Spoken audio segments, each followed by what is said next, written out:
ना मोहब्बत रही, ना कोई रिश्ता रहा। अब हम कोई लड़का लड़की नहीं रहे, बेटी है हमारी, बड़ी हो रही है, घर की इतनी सारी जिम्मेदारियां हैं मुझ पर।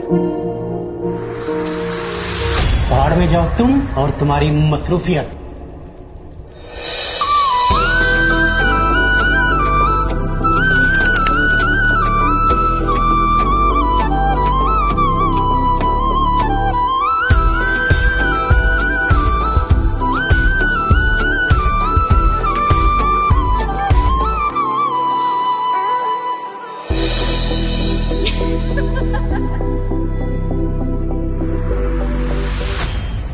वो मैंने तलाक के कागजात रेडी करवाने हैं।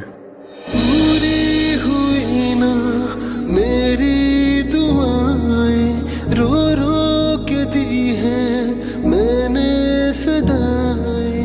रब्बा क्यों तूने ये किस्मत बनाई, किस मोड़ पे जिंदगी मुझको लाई। अब मुझसे है मेरी रूबी वफा।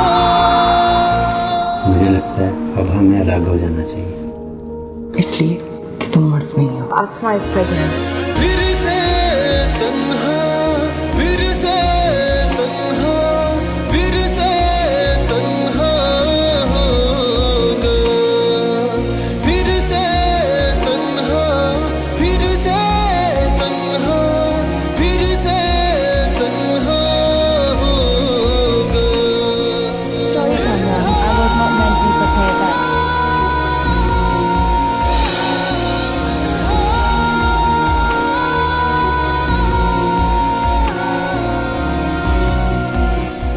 सब कुछ पा लेने के बाद भी क्यों मैं फिर से तन्हा रहा।